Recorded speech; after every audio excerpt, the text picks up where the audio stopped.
Hello എല്ലാവർക്കും നമസ്കാരം. ഇന്നത്തെ ഒരു വീഡിയോയിലേക്ക് എല്ലാവരെയും സ്വാഗതം ചെയ്യുകയാണ്. വിജീസ് ലെക്ചറിലേക്ക് ഒരിക്കൽ കൂടി എല്ലാവരെയും സ്വാഗതം ചെയ്യുന്നു. അപ്പൊ ഇന്ന് നമുക്ക് മറ്റൊരു കറണ്ട് അഫേഴ്സ് സെക്ഷൻ ആണ് നമുക്ക് ഇന്ന് പഠിക്കാനായിട്ടുള്ളത്. അതായത് നമ്മൾ ഇന്ന് പഠിക്കുന്ന ഭാഗം ഏതാണ്? 16ാം കേരള നിയമസഭയാണ് നമ്മൾ ഇന്ന് ഏറ്റവും അടിപൊളിയായിട്ട് ഡീറ്റെയിൽഡ് ആയിട്ട് പഠിക്കാനായിട്ട് പോകുന്നത്. അപ്പൊ ഈ കഴിഞ്ഞ 16ാം കേരള നിയമസഭയില് എല്ലാ മന്ത്രിമാരും എത്തുന്നു അല്ലെ, ഇലക്ഷൻ നടക്കുന്നു. ആ ഇലക്ഷൻ നടന്ന എന്താണ്, നമ്മുടെ 16ാം കേരള നിയമസഭ മുഴുവനും നമുക്ക് എന്ത് ചെയ്യാനുണ്ട്, പഠിക്കാനായിട്ടുണ്ട്. അതായത് ആ ഇലക്ഷൻ മുതൽ നമുക്ക് എന്ത് ചെയ്യണം, പഠിക്കാനായിട്ടുണ്ട് എന്നുള്ളതാണ്. അപ്പൊ നമുക്ക് 16ാം കേരള നിയമസഭയിലെ എല്ലാ കാര്യങ്ങളും നമുക്ക് കൃത്യമായിട്ട് നമുക്ക് പഠിക്കാം. അപ്പൊ റെഡി ആണെങ്കിൽ നമ്മൾ നേരെ എന്ത് ചെയ്യാണ്, നമ്മുടെ ക്ലാസ്സിലേക്ക് കിടക്കുകയാണ്. നമുക്ക് എന്ത് ചെയ്യാം, നേരെ ക്ലാസ്സിലേക്ക് കിടക്കാം. നോക്കൂ, എത്രാമത്തെ തിരഞ്ഞെടുപ്പാണ് ഈ നടന്നത്? അതായത് ഏപ്രിൽ മാസം നടന്നത് എത്രാമത്തെ തിരഞ്ഞെടുപ്പാണ്? നമ്മളെല്ലാം പോയി വോട്ട് ചെയ്ത എത്രാമത്തെ തിരഞ്ഞെടുപ്പാണ്? 17ാം തിരഞ്ഞെടുപ്പാണ്. ഈ 17ാം തിരഞ്ഞെടുപ്പിലൂടെ നിലവിൽ വന്ന നിയമസഭ എത്രയാണ്? 16ാം നിയമസഭയാണ് അല്ലെ ഇപ്പോൾ നിലവിൽ വന്നത്. 16ാം കേരള നിയമസഭയാണ് ഇപ്പോൾ നിലവിൽ വന്നത് എന്നുള്ളതാണ്. അപ്പൊ നിങ്ങൾക്ക് ഒരു കൺഫ്യൂഷൻ വരാം. ഈ 17 തിരഞ്ഞെടുപ്പുകൾ നടന്നു, പക്ഷെ 16ാം കേരള നിയമസഭയാണ് നിലവിൽ വന്നത്. അതെങ്ങനെയാണ് എന്ന് നിങ്ങൾ ചിന്തിക്കും ഒരുപക്ഷെ. അപ്പൊ അത് നിങ്ങൾ കൂടുതലൊന്നും ചിന്തിക്കാനില്ല. 1965 എന്ന വർഷത്തിലേക്ക് ഒന്ന് പോയാൽ മതി. അതായത് ഒന്നുമില്ലടാ, 1965 തിരഞ്ഞെടുപ്പൊക്കെ നടന്നു. പക്ഷെ തിരഞ്ഞെടുപ്പ് നടന്നു എങ്കിലും ആർക്കും തന്നെ കൃത്യമായ ഒരു ഭൂരിപക്ഷം കിട്ടാത്തത് കൊണ്ട് തന്നെ അന്ന് ആ നിയമസഭ പിരിച്ചുവിടുകയാണ് ചെയ്തത്. അതുകൊണ്ടാണ് ഇപ്പോൾ 17ാമത്തെ തിരഞ്ഞെടുപ്പും പക്ഷെ 16ാമത്തെ നിയമസഭയും നിലവിൽ വന്നത്. റെഡി ആണല്ലോ? അപ്പൊ അത് ഓക്കെ ആണെന്ന് മനസ്സിലാവുന്നു. യെസ്. അങ്ങനെയെങ്കിൽ എന്നാണ് 16ാം നിയമസഭയിലേക്കുള്ള തിരഞ്ഞെടുപ്പ് നടന്നതെന്നാണ്? 2026 ഏപ്രിൽ 9ാം തീയതിയാണ്. എല്ലാവരും നോട്ട് ചെയ്ത് വെക്കണം.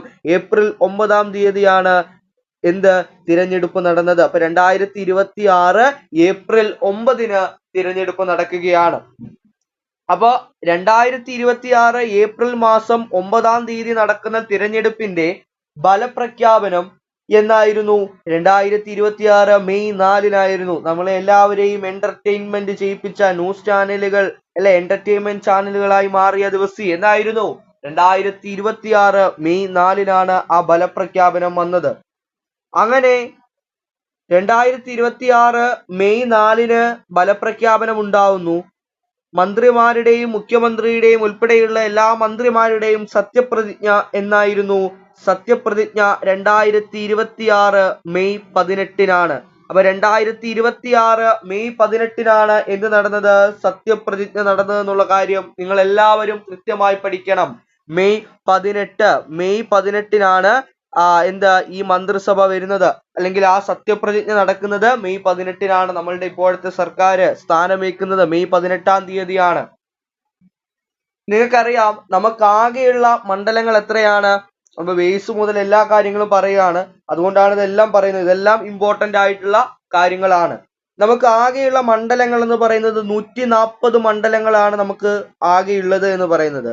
അതില് പട്ടികജാതി സംവരണ മണ്ഡലങ്ങൾ 14 എണ്ണമാണ്. 140 മണ്ഡലങ്ങള് ടോട്ടൽ ഉണ്ട്. അതില് 14, ഈ 0 കളഞ്ഞാൽ മതി. അപ്പം 14 എന്തുണ്ട്, പട്ടികജാതി സംവരണ മണ്ഡലങ്ങൾ നമുക്കുണ്ട്. അതോടൊപ്പം തന്നെ പട്ടികവർഗ സംവരണ മണ്ഡലങ്ങൾ എത്രണ്ണമാണ്?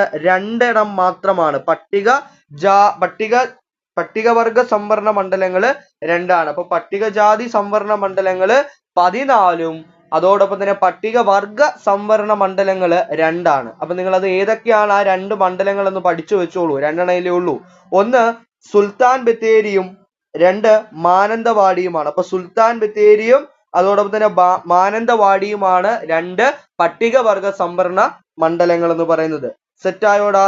അപ്പം 2026 ഏപ്രിൽ 9ാം തീയതി നടന്ന തിരഞ്ഞെടുപ്പില് 2026 മെയ് 4-ന് ഫലപ്രഖ്യാപനം വന്ന് മെയ് 18-ന് സത്യപ്രതിജ്ഞ ചെയ്ത് അധികാരത്തിലേക്ക് വരികയാണ്. 16ാം നിയമസഭ വരികയാണ്.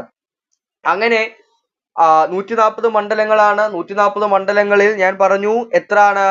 പട്ടികജാതി സംവരണ മണ്ഡലം 14, പട്ടികവർഗ സംവരണ മണ്ഡലങ്ങൾ 2. ഒന്ന് സുൽത്താൻ ബത്തേരിയും ഒന്ന് മാനന്തവാടിയുമാണ്. എടാ ഇത്രയും റെഡി ആണോ നിങ്ങൾക്ക് എല്ലാവർക്കും?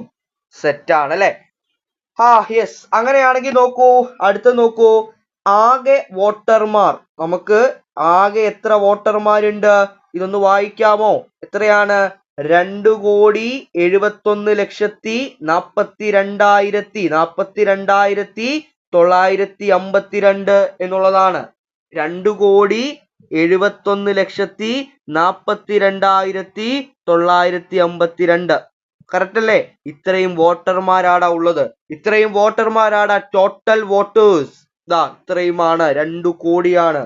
അപ്പൊ നിങ്ങള് ഇതങ്ങ് എത്ര വോട്ടർമാരുണ്ട് ടോട്ടൽ, ആകെ വോട്ടർമാർ എത്രയാണെന്ന് നിങ്ങൾ പഠിച്ചു വെച്ചോ. അത് പഠിച്ചു വെച്ചോ. അതിന് വേറെ കൊണ്ട് എളുപ്പമല്ലടാ. 2,71,42,952 അത് നിങ്ങളങ്ങ് പഠിച്ചു വെച്ചോളേ. ഇനി നോക്കൂ, ഇതൊന്നും നിങ്ങൾ പഠിക്കണ്ട. വനിതാ വോട്ടർമാർ എത്ര, പുരുഷ വോട്ടർമാർ എത്ര, അത് പഠിക്കണ്ട. നമുക്ക് നോക്കാം. ഒരു അവറേജ് ഒരു കണക്ക് നിങ്ങൾക്ക് കിട്ടാൻ വേണ്ടിയാണ് ഞാനിത് പറയുന്നത്. പഠിക്കണ്ട, ഒന്ന് ഓർത്ത് വെച്ചോളൂ. വനിതാ വോട്ടർമാര് എത്രയാണ്? വായിച്ചേടാ. 1,39,21,868 വനിതാ വോട്ടർമാർ. ഏകദേശം നമുക്ക് ആവറേജ് പറയാം 1 കോടി അല്ലെ? പുരുഷ വോട്ടർമാർ എത്രയാണ്? 1,32,20,811 അല്ലെ? അപ്പൊ ഞാൻ ഇതെല്ലാം ഒന്ന് മായ്ക്കാം, അല്ലെങ്കിൽ നിങ്ങൾക്ക് കൃത്യമായിട്ട് ഇത് എഴുതിയെടുക്കാനോ ഒന്നും പറ്റില്ല. ഞാൻ ഇങ്ങനെ വരവരെയൊക്കെ ഇട്ട് വെച്ചാല് നമ്മുടെ സ്ലൈഡും ആകെ വൃത്തികേടാവും. അപ്പൊ ഇത് നിങ്ങൾ കൃത്യമായിട്ട് നിങ്ങൾക്ക് കിട്ടട്ടെ. അപ്പൊ നിങ്ങൾ ഒരു കാര്യം ഓർത്താൽ മതി. എടാ പുരുഷ വോട്ടർമാരെക്കാളും കൂടുതൽ ആരാണ്? സ്ത്രീ വോട്ടറാണ്. അതായത് പുരുഷ വോട്ടർമാരെക്കാളും 7 ലക്ഷം, ഏകദേശം 7 ലക്ഷം കൂടുതൽ സ്ത്രീ വോട്ടർമാർ, വനിതാ വോട്ടർമാരാണുള്ളത്.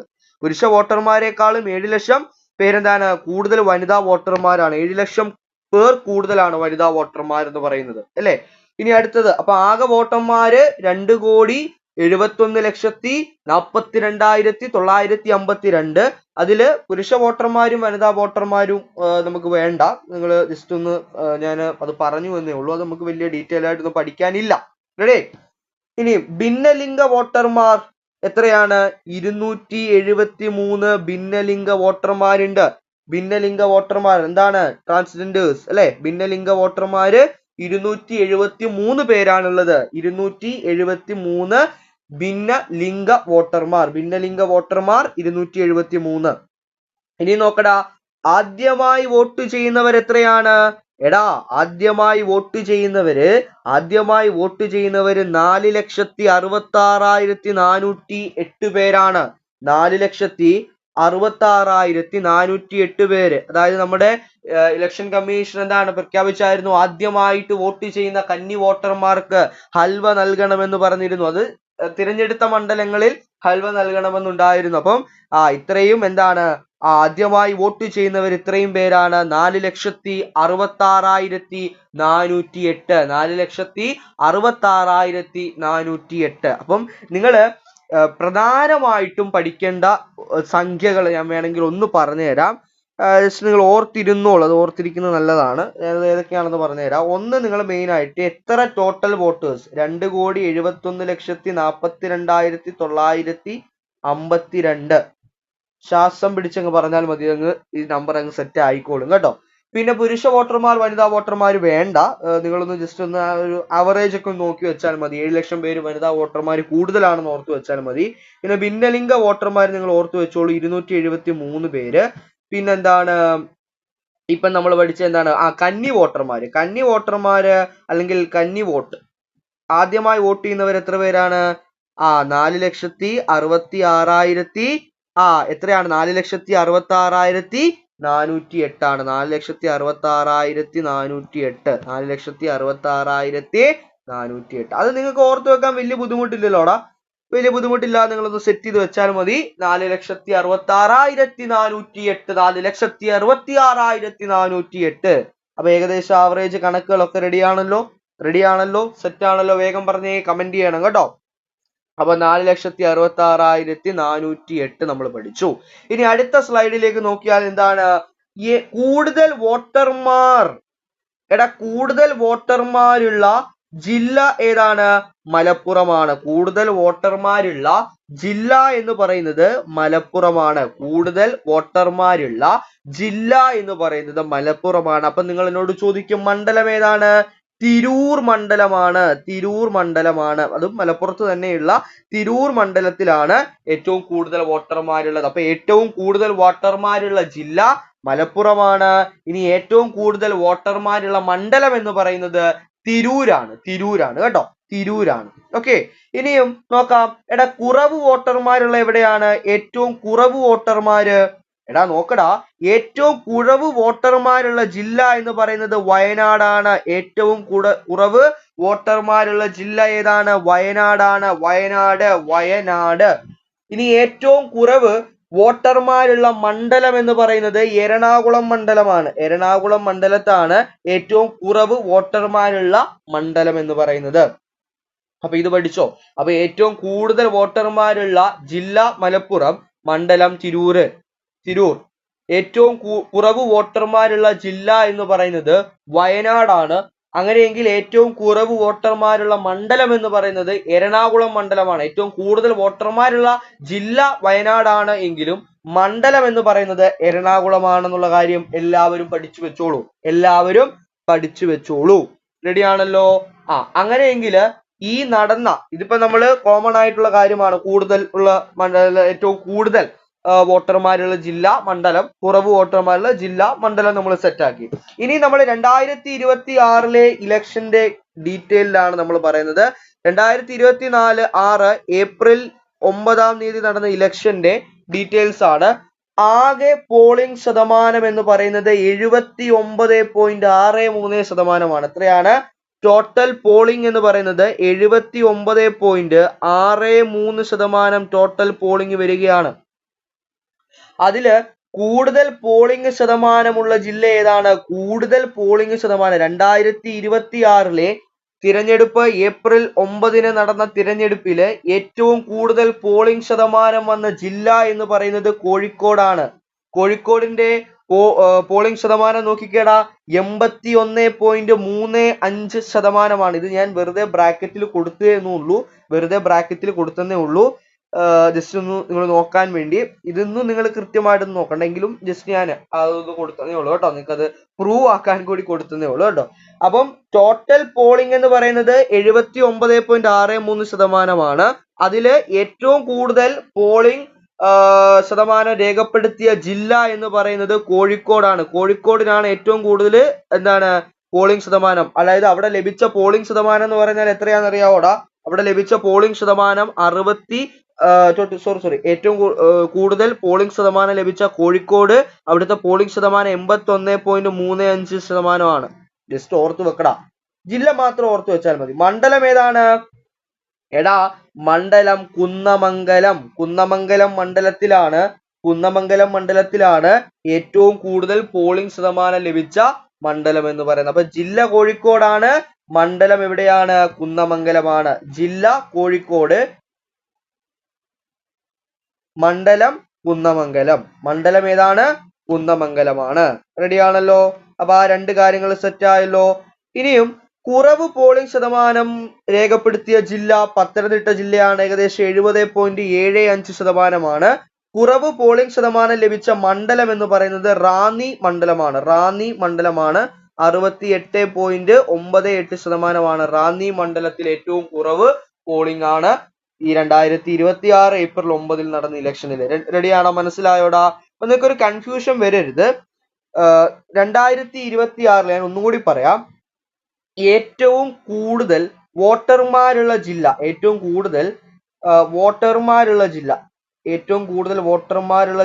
എന്ന് പറയുന്നത് അത് മലപ്പുറമാണ്. ഇനി മണ്ഡലം ചോദിച്ചാൽ ഏത് നിങ്ങൾ പറയണം? മണ്ഡലം ചോദിച്ചാൽ റിവിഷൻ ആണേ, നമ്മൾ ഓൾറെഡി പറഞ്ഞ കാര്യം, തിരൂറാണ്. തിരൂർ ഇത് ഏറ്റവും കൂടുതൽ വോട്ടർമാരുള്ള ജില്ല. മണ്ഡലം കൂടുതൽ.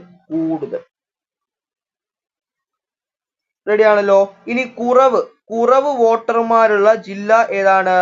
ജില്ല വയനാടാണ്. ഇനി മണ്ഡലം ഏതാണ്? വയനാടാണ്. മണ്ഡലം ഏതാണ്? മണ്ഡലം എറണാകുളമാണ്. ഇനി നമ്മള് ഇപ്പം പറഞ്ഞ കാര്യം എന്താണ്? എടാ 2026 ഏപ്രിൽ 9 ഇലക്ഷൻ നടന്നല്ലോ. ആ ഇലക്ഷൻ നടന്നപ്പോഴ് നമുക്ക് 79.63% പോളിംഗ് ശതമാനം ടോട്ടൽ രേഖപ്പെടുത്തിയത്. അപ്പൊ 2026 ഏപ്രിൽ മാസം 9 നടന്ന ഇലക്ഷനില് ഏറ്റവും കൂടുതൽ പോളിംഗ് ശതമാനം ലഭിച്ച ജില്ല എന്ന് പറയുന്നത് ഏതാണ്?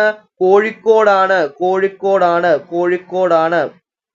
ഇനി ഏറ്റവും കൂടുതൽ പോളിംഗ് ശതമാനം നടന്ന മണ്ഡലം എവിടെയാണ്? ഏറ്റവും കൂടുതൽ പോളിംഗ് ശതമാനം ലഭിച്ച മണ്ഡലം എവിടെയാണ്? കുന്നമംഗലമാണ് അല്ലെ? കുന്നമംഗലം. പഠിച്ചോ? ഇപ്പൊ തന്നെ നോട്ട്ബുക്കിലേക്ക് ഇതൊക്കെ എഴുതി വെച്ചോളൂ. ഇനി എന്താണ്? കുറവ് എവിടെയാണ്? ഏറ്റവും കുറവ് പോളിംഗ് ശതമാനം ലഭിച്ച ജില്ല എന്ന് പറയുന്നത് ഏതാണ്? ജില്ല എന്ന് പറയുന്നത് പത്തനംതിട്ടയാണ്. ഇനിയും ഏറ്റവും കുറവ് പോളിംഗ് ശതമാനം ലഭിച്ച മണ്ഡലം എവിടെയാണ്? മണ്ഡലം റാന്നി. പത്തനംതിട്ട ജില്ലയിൽ തന്നെ റാന്നി മണ്ഡലമാണ്. റെഡിയാണല്ലോ? അപ്പൊ ഇത്രയും കാര്യങ്ങൾ മനസ്സിലായി. ഇത്രയും കാര്യങ്ങൾ നിങ്ങൾ എന്ത് ചെയ്തു? സെറ്റാക്കി. ഇനി നോക്കടാ, കൂടുതൽ സ്ഥാനാർത്ഥികൾ മത്സരിച്ച മണ്ഡലം എവിടെയാണ്? കൂടുതൽ സ്ഥാനാർത്ഥികൾ മത്സരിച്ച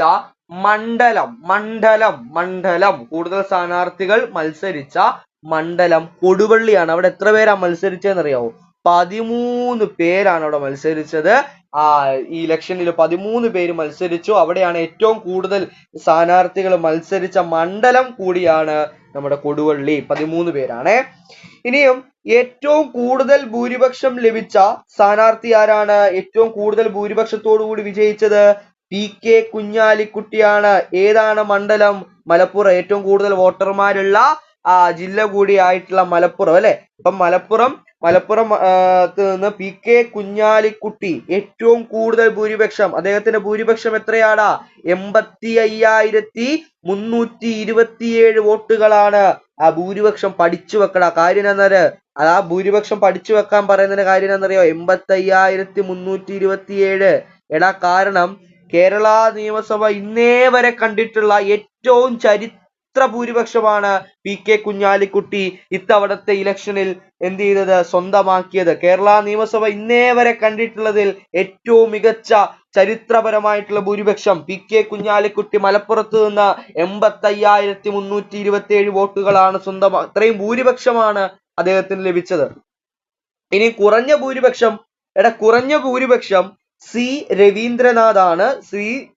രവീന്ദ്രനാഥ് മണലൂർ മണ്ഡലത്തിൽ നിന്ന് അദ്ദേഹം 126 വോട്ടുകൾക്കാണ് അദ്ദേഹം വിജയിക്കുന്നത്. 126 വോട്ടുകൾക്ക് സി രവീന്ദ്രനാഥ് വിജയിക്കുന്നു. പിണറായി വിജയൻ മന്ത്രിസഭയില് 2021 കാലഘട്ടത്തിൽ ആ സമയത്ത് അദ്ദേഹം വിദ്യാഭ്യാസ മന്ത്രിയായിട്ടൊക്കെ നിന്ന വ്യക്തിയാണ് സി രവീന്ദ്രനാഥ്.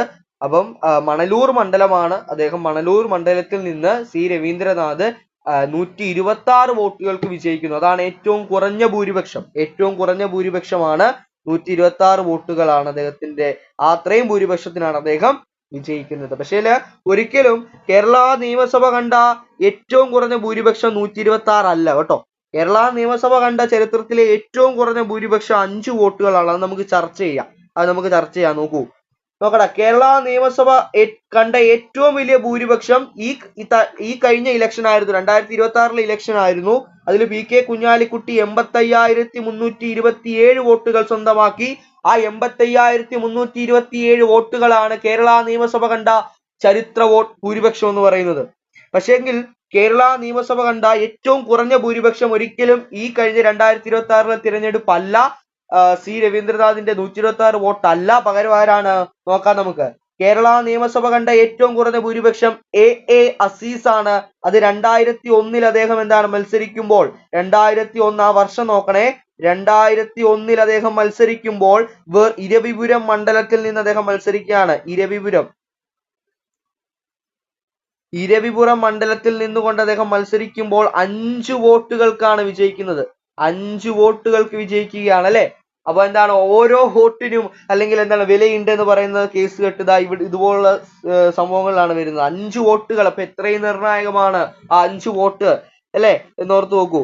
അപ്പൊ 5 വോട്ട് 2001 ഇരവിപുരം മണ്ഡലത്തിൽ നിന്നുകൊണ്ട് എ അസീസ് എന്താണ് വിജയിക്കുകയാണ്. അതാണ് കേരള നിയമസഭ കണ്ട ഏറ്റവും കുറഞ്ഞ ഭൂരിപക്ഷം എന്ന് പറയുന്നത് അതാണ്. റെഡിയാണല്ലോ. അപ്പൊ 2026 കേസുകെട്ടിൽ പറയുകയാണെങ്കിൽ 2026 ഏറ്റവും കുറഞ്ഞ ഭൂരിപക്ഷം സി രവീന്ദ്രനാഥ് ആണ്. അദ്ദേഹത്തിന് 126 വോട്ടുകളാണ് ലഭിക്കുന്നത് മണലൂർ മണ്ഡലം.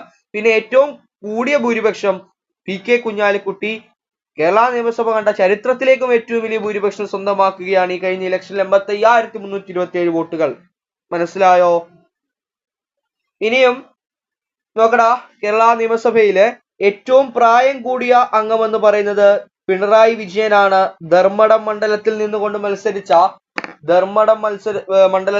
മത്സരിച്ച പിണറായി വിജയൻ ഏറ്റവും പ്രായം കൂടിയ അംഗമാണ്.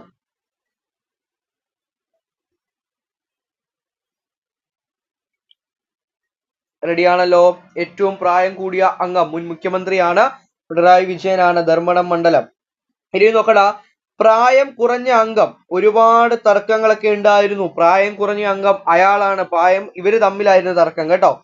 ഇവരാണോ, ഇനി AD തോമസ് ആണോ, VT സൂരജ് ആണോ, ആരാണ്? ശരിക്കും പറയുകയാണെങ്കിൽ ഇലക്ഷൻ കമ്മീഷന്റെ ഒഫീഷ്യൽ റിപ്പോർട്ട് അനുസരിച്ച് പ്രായം കുറഞ്ഞ അംഗം എന്ന് പറയുന്നത് 2 പേരുണ്ട്. ഒന്ന് AD തോമസ് ആണ്. AD Thomas. രണ്ടാമത്തെ ആള് VT സൂരജ് ആണ്. ഇവർക്ക് 2 പേർക്കും 30 വയസ്സാണ്. നമുക്കറിയാം AD തോമസ് എന്ന് പറയുന്നത് ആലപ്പുഴ മണ്ഡലത്തിൽ നിന്നുകൊണ്ടാണ് മത്സരിച്ചത് എങ്കിൽ VT സൂരജ് എന്താണ് ബാലുശ്ശേരി മണ്ഡലത്തിൽ നിന്നുകൊണ്ടാണ് മത്സരിച്ച് വിജയിച്ചത്. ബാലുശ്ശേരി മണ്ഡലത്തിലാണ്. ഇനി പിന്നെ ഒരു കാര്യം കൂടി ഞാൻ പറയാം.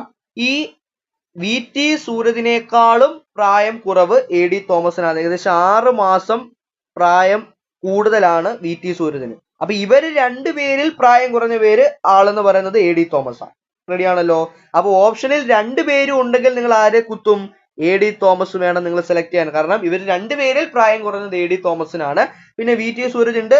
വയസ്സ് 30 തന്നെയാണ്, മാസങ്ങളുടെ ഡിഫറൻസ് വരുമല്ലോ, അതാണ് സംഭവം. റെഡിയാണല്ലോ. അപ്പൊ ഇവർ 2 പേരെ നിങ്ങൾ പഠിച്ചു വെക്കണം. ഓപ്ഷനിൽ ഇപ്പൊ AD തോമസ് ഇല്ല, VT സൂരജ് ആണെങ്കിൽ VT സൂരജ്.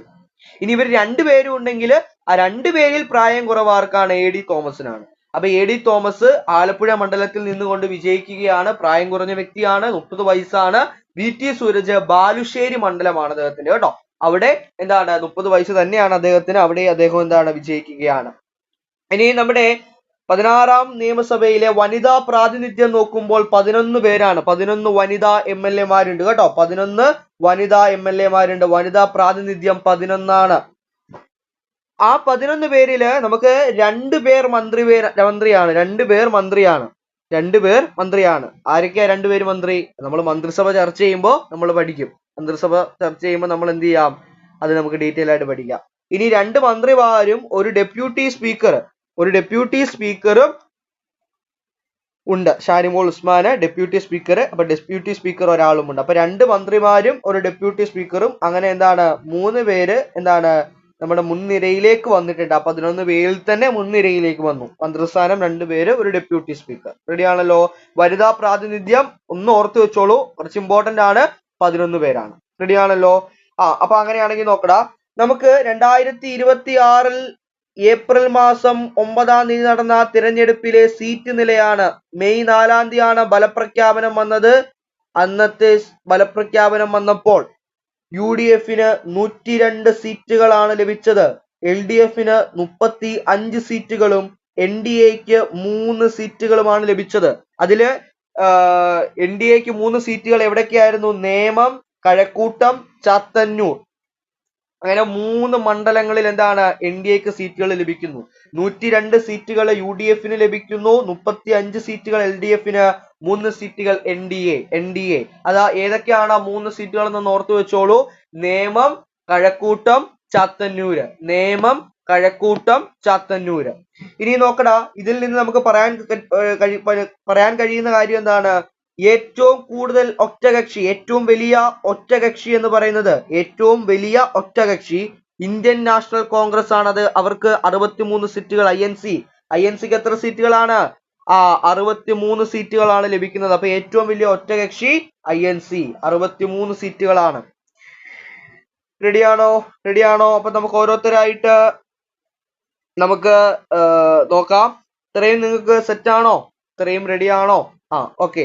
അപ്പൊ അങ്ങനെയാണെങ്കിൽ അപ്പു ജോൺ ജോസഫ്, അപ്പു ജോൺ ജോസഫ് 16ാം കേരള നിയമസഭയിലെ ചീഫ് വിപ്പാണ്. 16ാം കേരള നിയമസഭയിലെ ചീഫ് വിപ്പ്. നിങ്ങൾ ചോദിക്കും അതെന്താ ഈ ചീഫ് വിപ്പ്? എടാ, ചീഫ് വിപ്പ് എന്ന് പറയുന്ന പദവിയുണ്ട്. അത് നമ്മുടെ MLA-മാരുടെ ഇടയിൽ ഒരു പാലമായി നിന്നുകൊണ്ട് പ്രവർത്തിക്കുന്ന, ഒരു പാലം പോലെ ആ MLA-മാരുടെ ഇടയിൽ നിന്ന് പ്രവർത്തിക്കുന്ന ഒരു സ്ഥാനമാണ് ചീഫ് വിപ്പ് എന്ന് പറയുന്നത്. അപ്പൊ 16ാം കേരള നിയമസഭയിലെ ചീഫ് വിപ്പാണ് അപ്പു ജോൺ ജോസഫ്. ആരാണ്? അപ്പു ജോൺ ജോസഫ്. മനസ്സിലായോ? അപ്പു ജോൺ ജോസഫ്, അപ്പു ജോൺ ജോസഫ് 16ാം കേരള നിയമസഭയിലെ ചീഫ് വിപ്പ്. അദ്ദേഹത്തിന്റെ മണ്ഡലം എന്ന് പറയുന്നത് തൊടുപുഴയാണ്, ഇടുക്കി അല്ലെ? തൊടുപുഴ, ഇടുക്കി. തൊടുപുഴ മണ്ഡലം, ഇടുക്കി ജില്ലയിലെ തൊടുപുഴ മണ്ഡലത്തിൽ നിന്നുകൊണ്ട് മത്സരിച്ച് വിജയിച്ച അപ്പു ജോൺ ജോസഫ് ആണ് 16ാം കേരള നിയമസഭയിലെ ചീഫ് വിപ്പ് എന്നുള്ള കാര്യം സെറ്റായോ? അപ്പു ജോൺ ജോസഫ്. ഇനി അടുത്ത നോക്കൂ, ജി സുധാകരൻ. ജി സുധാകരൻ 16ാം കേരള നിയമസഭയിലെ പ്രോടൈം സ്പീക്കറാണ്. പ്രോടൈം സ്പീക്കർ അമ്പലപ്പുഴ മണ്ഡലത്ത്, ആലപ്പുഴ ജില്ലയിലെ അമ്പലപ്പുഴ മണ്ഡലത്തിൽ നിന്നുകൊണ്ട് വിജയിച്ച ജി സുധാകരൻ 16ാം കേരള നിയമസഭയിലെ പ്രോടൈം സ്പീക്കർ ആവുന്നു. അപ്പൊ നിങ്ങളോട് ചോദിക്കും, ഈ പ്രോടൈം സ്പീക്കർ എന്താണെന്ന്. എടാ, പ്രോടൈം സ്പീക്കർ എന്ന് പറയുന്നത് നമ്മള് നമ്മുടെ നിയമസഭ വന്ന് നിയമസഭയിലേക്ക് ഒരു സ്പീക്കറെ തിരഞ്ഞെടുക്കുന്നത് വരെ, നിയമസഭയിലേക്ക് ഒരു സ്പീക്കറെ തിരഞ്ഞെടുക്കുന്നത് വരെ സഭാ നടപടികൾ കൺട്രോൾ ചെയ്യുകയും സഭാ നടപടികൾ നോക്കുന്ന ആളാണ് പ്രോടൈം സ്പീക്കർ. നമ്മുടെ MLA-മാരുണ്ടല്ലോ, ജയിച്ച MLA-മാരെല്ലാം പ്രോടൈം സ്പീക്കറിന്റെ മുമ്പിലാണ് സത്യപ്രതിജ്ഞ ചെയ്യുന്നത്.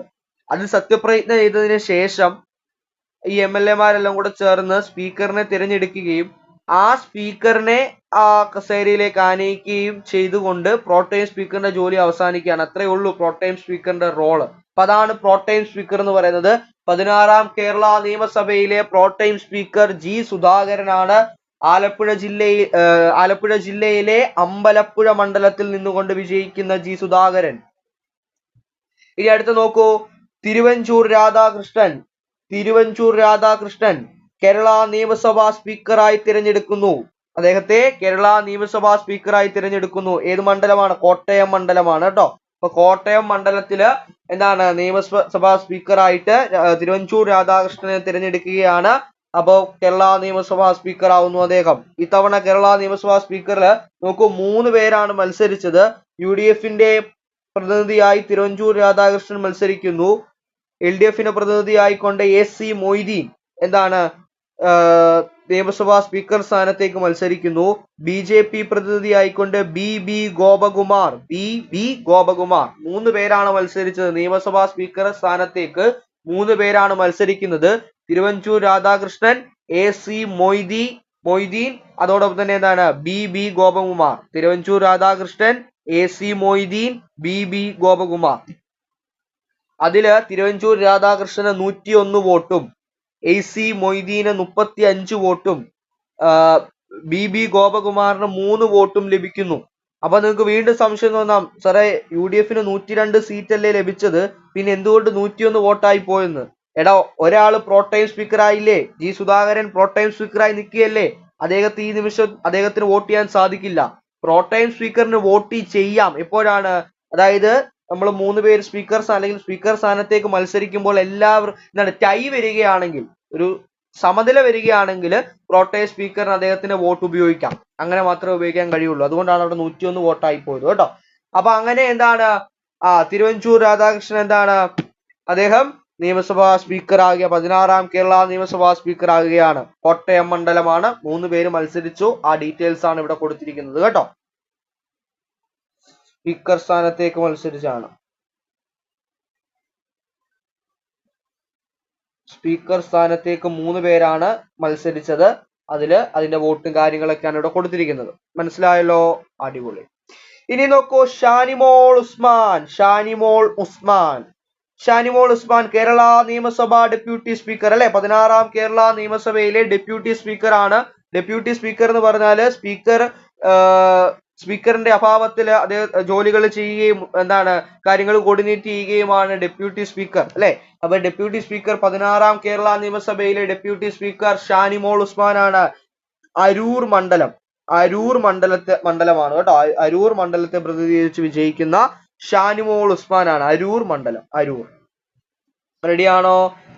അടുത്തത് എന്താണ്? പിണറായി വിജയൻ എന്താണ് പ്രതിപക്ഷ നേതാവായിട്ട് എത്തുന്നു. പിണറായി വിജയൻ ധർമ്മടം മണ്ഡലം ഏറ്റവും പ്രായം കൂടിയ നിയമസഭയിലെ ഏറ്റവും പ്രായം കൂടിയ അംഗം കൂടിയായിട്ടുള്ള പിണറായി വിജയൻ എന്താണ് പ്രതിപക്ഷ നേതാവായിട്ട് എത്തുന്നു. ധർമ്മടം മണ്ഡലമാണ്.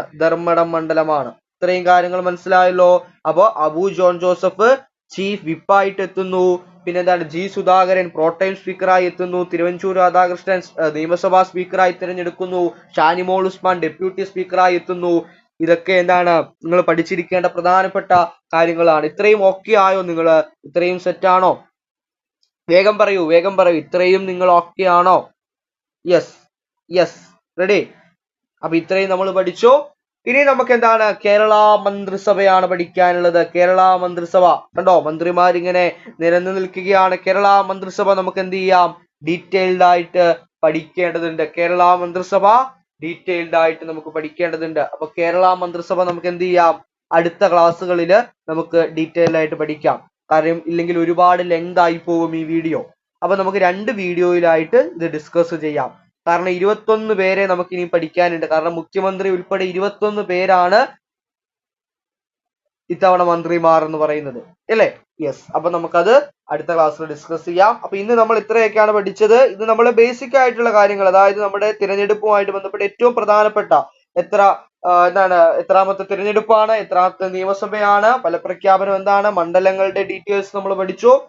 പിന്നെ ആദ്യമായി വോട്ട് ചെയ്യുന്നവർ എത്രയാണ്, അതെല്ലാം നമ്മൾ എന്താണ് കൃത്യമായിട്ട് നമ്മൾ എന്ത് ചെയ്തു, അതൊക്കെ നമ്മൾ പഠിച്ചു എന്നുള്ളതാണ് അല്ലെ. കൃത്യമായിട്ട് മനസ്സിലായല്ലോ. ഏറ്റവും വോട്ടർമാരുള്ള ജില്ല, മണ്ഡലം, കുറവ് വോട്ടർമാരുള്ള ജില്ലാ, മണ്ഡലം, പോളിംഗ് ശതമാനം പഠിച്ചു വെക്കണം. എവിടെയാണ് ഏറ്റവും കൂടുതൽ പോളിംഗ് ലഭിച്ച ജില്ലാ, മണ്ഡലം, പിന്നെ കുറവ് ലഭിച്ച ജില്ലാ, മണ്ഡലം എല്ലാം ഓർത്തു വെക്കണേ. കൃത്യമായിട്ട് എല്ലാം ഓർത്തു വെക്കുക. ഞാനിവിടെ എഴുതി തന്നിട്ടുമുണ്ട്. പിന്നെ കൂടുതൽ ഭൂരിപക്ഷം, കുറഞ്ഞ ഭൂരിപക്ഷം, പിന്നെന്താണ് പ്രായം കുറഞ്ഞ 2 പേര് A D Thomas, V T Sooraj, വനിതാ പ്രാതിനിധ്യം 11, അതിൽ 2 പേർ മന്ത്രിമാർ, ഒരു deputy speaker Shanimol Usman. Seat നിലയൊക്കെ നമ്മൾ നോക്കി. അബു ജോൺ ജോസഫ് ചീഫ് വിപ്പ്, പിന്നെ G Sudhakaran pro tem speaker, Thiruvanchoor Radhakrishnan നിയമസഭാ സ്പീക്കറായി തിരഞ്ഞെടുക്കുന്നു. Shanimol Usman deputy speaker. ശ്രീ പിണറായി വിജയൻ എന്താണ് പ്രതിപക്ഷ നേതാവ്, ധർമ്മടം മണ്ഡലത്തിൽ ഏറ്റവും പ്രായം കൂടിയ അംഗം കൂടിയാണ്. ഇനി നമുക്ക് കേരള മന്ത്രിസഭ നമുക്ക് ഡീറ്റെയിൽഡ് ആയിട്ട് പഠിക്കേണ്ടതുണ്ട്. ഓരോ ആളുകളുടെയും വകുപ്പും കാര്യങ്ങളും എല്ലാം ഡീറ്റെയിൽഡ് ആയിട്ട് നമുക്ക് പഠിക്കണം. അത് നമുക്ക് എന്താണ് അടുത്ത ക്ലാസ്സിൽ നമുക്ക് പഠിക്കാം. 21 പേരെയും നമുക്ക് എന്ത് ചെയ്യാം? ഡീറ്റെയിൽഡ് ആയിട്ട് നമുക്ക് പഠിക്കാം. അപ്പൊ ഇത്രയും ഇന്നത്തെ ഈ ക്ലാസ് എന്ന് പറയുന്നത് ആ തിരഞ്ഞെടുപ്പുമായിട്ട് ബന്ധപ്പെട്ടുള്ള ജനറൽ ആയിട്ടുള്ള കാര്യങ്ങളാണ്. അപ്പൊ അത് നിങ്ങൾക്ക് മനസ്സിലായെന്ന് ഞാൻ വിശ്വസിക്കുകയാണ്. മനസ്സിലായെങ്കിൽ എല്ലാവരും ഒന്ന് കമന്റ് ചെയ്യുക. അങ്ങനെയാണെങ്കിൽ ഞാൻ ക്ലാസ് നിർത്തുകയാണ്. Thank you so much. Okay.